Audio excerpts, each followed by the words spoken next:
ఉగ్రవాదానికి వ్యతిరేకంగా గొంతెత్తిన ముస్లిం సోదరీమణులు పహల్గాంలో జరిగిన దాడిని తీవ్రంగా ఖండించారు. దాడిని నిరసిస్తూ ముస్లింల ఆధ్వర్యంలో కొవ్వొత్తులతో శాంతి ర్యాలీ నిర్వహించారు. భద్రాద్రి కొత్తగూడెం జిల్లా మనుగూరు మండలం మిలత్ కమిటీ అధ్యక్షుడు ఎండి ఇస్మాయిల్ ఖురేషి ఆధ్వర్యంలో నిన్న సాయంత్రం భారీ ఎత్తున ముస్లిం సోదరీమణులు అక్కడ మజీద్ దగ్గర నుంచి సురక్షా బస్ స్టాండ్, పూల మార్కెట్, తెలంగాణ చౌరస్తా, అక్కడ నుంచి అంబేద్కర్ సెంటర్ వరకు కొవ్వొత్తులతో భారీ ర్యాలీ నిర్వహించారు.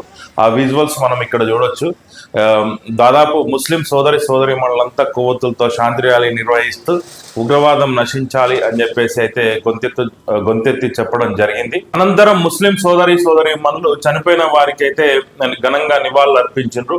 ఉగ్రదాడులకు వ్యతిరేకంగా నిరసన తెలియజేస్తూ గొంతెత్తి నినాదాలు చేశారు. ఈ సందర్భంగా ముస్లిం పెద్దలు మాట్లాడుతూ దేశంలో ఉగ్రవాద చర్యలకు పాల్పడే వారిపై కేంద్ర రాష్ట్ర ప్రభుత్వాలు ఉక్కుపాదం మోపాల్సిన అవసరం ఎంతైనా ఉందని ఈ సందర్భంగా తెలియజేశారు. భారతదేశం భిన్నత్వంలో ఏకత్వం అవుతుందని, కులమతాలకు అతీతంగా ప్రజలంతా కలిసికట్టుగా ఉంటున్నామన్నారు. దేశంలో మత సామరస్యాన్ని చూసి ఓర్వలేక ఉగ్ర మూకలు పాశవికంగా కాల్పులు జరపడం పిరికిపంద చర్య అని ఈ సందర్భంగా అన్నారు. ఇస్లాం అంటేనే శాంతి అని, ఇస్లాంలో హింసకు చావలేదన్నారు. ఒక మనిషిని చంపితే అది ఇస్లాం ఒప్పుకోదని చెప్పేసి, అట్లా సాటి మనిషిని చంపే వాళ్ళు అసలు ముస్లింసే కాదని చెప్పేసి అయితే నిన్న మత పెద్దలు అయితే తెలియజెప్పడం జరిగింది.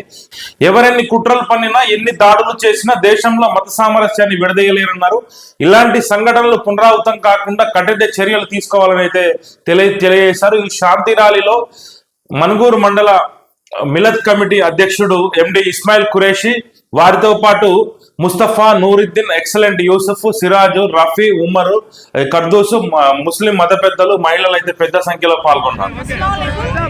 ఇక్కడ మనం మనుగూరు నియోజకవర్గంలో మేము ర్యాలీ తీసిన కాశ్మీర్ అటాక్ పహల్గాంలో జరిగిన కాశ్మీర్ అటాక్ లో హిందూస్ అండ్ ముస్లిం కూడా చనిపోయారు. హిందూస్ మాత్రమే చనిపోలేదు. మేము ముస్లిమ్స్ హిందూస్ కోసం పోరాడుతున్నాం. ఈ యుద్ధం ఓన్లీ ముస్లిమ్స్ మీద హిందూస్ డిఫరెన్షియేషన్ చేయొద్దు. Don't differentiate Hindu and Muslim. We are Indians. This is not a differentiation between Hindus and Muslim. This is the war between Pakistan and India. We are proud to be Indians. జై హిందుస్థాన్.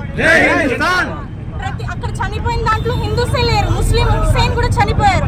అక్కడ పోరాడి అక్కడ వాళ్ళు ప్రాణాలతో కొట్టుకుంటుంటే వాళ్ళకి help చేసిన వాళ్ళు Muslims కూడా చాలా మంది. సిఆర్ఎఫ్ ఆర్మీలో కూడా చాలా ముస్లిమ్స్ ఉన్నారు.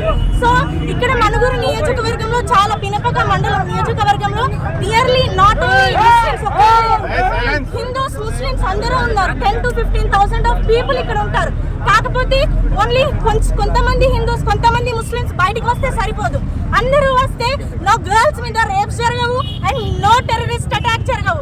వి ఆల్ ఆర్ హిందూ ముస్లిం ఏక్ హై, భాయి భాయి. జై హిందుస్థాన్. పహల్గాం గ్రామంలో జరిగిన ఏదైతే ఉగ్రవాద చర్య ఏదైతే ఉన్నదో దాన్ని తీవ్రంగా ఖండిస్తున్నాం.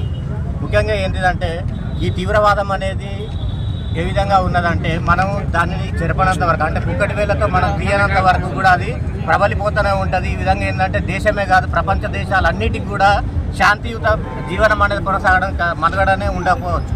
ఎందుకంటే ఉగ్రవాదాన్ని నశింపజేయడం ప్రతి ఒక్కరి యొక్క బాధ్యతగా తీసుకొని మనందరం ఐక్యంగా పోరాటం చేయాలని చెప్పడం జరుగుతుంది.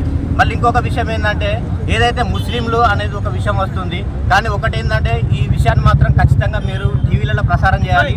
ఖురాన్లో అల్లాహ్ ఆదేశం ఏమన్నా ఉన్నదంటే ఎవరైనా ఒక ముస్లిం కానీ ఒక అన్యాయంగా ఎవరినైనా సరే హత్య చేసినట్లయితే సమస్త మానవాళిని హత్య చేసినట్లే. అంటే ఎవరైతే ఇప్పుడు ఉగ్రవాదులు ఉన్నారో వాళ్ళు ముస్లింల కిందకు రారు. ఎందుకంటే ఒక ముస్లిం అనేవాడు ఏనాటికి కూడా ఎవరిని అన్యాయంగా హత్య చేయడానికి అల్లాహ్ యొక్క ఆదేశం లేదు. అల్లాహ్ ఆదేశాన్ని గనక వాళ్ళు వ్యతిరేకించారు అంటే అది మాత్రం ముస్లిం కానట్లే, ముస్లిం కారని చెప్పేసి చెప్పబడుతుంది. అదేవిధంగా ఎవరైనా ఒకరు ఒక మానవుని యొక్క జీవితాన్ని కాపాడినట్లయితే సమస్త మానవాళి యొక్క జీవితాలను కాపాడినట్లుగానే ఖురాన్ చెప్పబడుతుంది. ఖురాన్ ఆదేశానుసారం ఎవరైతే నడుస్తారో వారు మాత్రమే ముస్లింలు. అదేవిధంగా ఏంటంటే ఏదో ఒక సామాజిక వర్గానికి సంబంధించిన వాళ్ళు ఒకరు అన్యాయం చేస్తే ఆ సామాజిక వర్గాన్ని మొత్తాన్ని రుద్దడం కూడా ఇది కరెక్ట్ అయినది కాదు. ఎందుకంటే సామాజిక వర్గంలో మంచి ఉంటుంది, చెడు ఉంటుంది. చెడు వాళ్ళని ఎప్పటికైనా సరే ఏరివేయాలనేది ఒక ఉద్దేశంతో మనందరం సమగ్రంగా ఐక్యంగా ఉండి సమగ్ర జీవనాన్ని గడపడం మనకు ముఖ్యమైన విషయము. ఆ విషయం మీద కూడా ఏంటిదంటే అందరం కూడా ఐక్యంగా ఉండాలని కోరుకుంటున్నాము.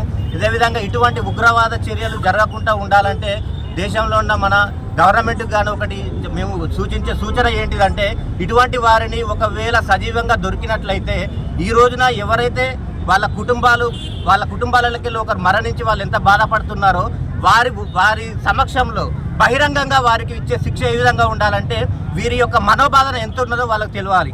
ఆ విధంగా శిక్షను ఇచ్చేసి ఇంకా ఇప్పుడు కూడా ఉగ్రవాదం అనేది ప్రబలకుండా ఉండే విధంగా ఏంటంటే ఇటువంటి చర్య ఒకటి తీసుకోవాల్సిన అవసరం ఉన్నది. ఈ విధంగా చేయాలని చెప్పేసి కేంద్ర ప్రభుత్వాన్ని రాష్ట్ర ప్రభుత్వాలను కూడా మేము కోరుతున్నాము. జై హింద్.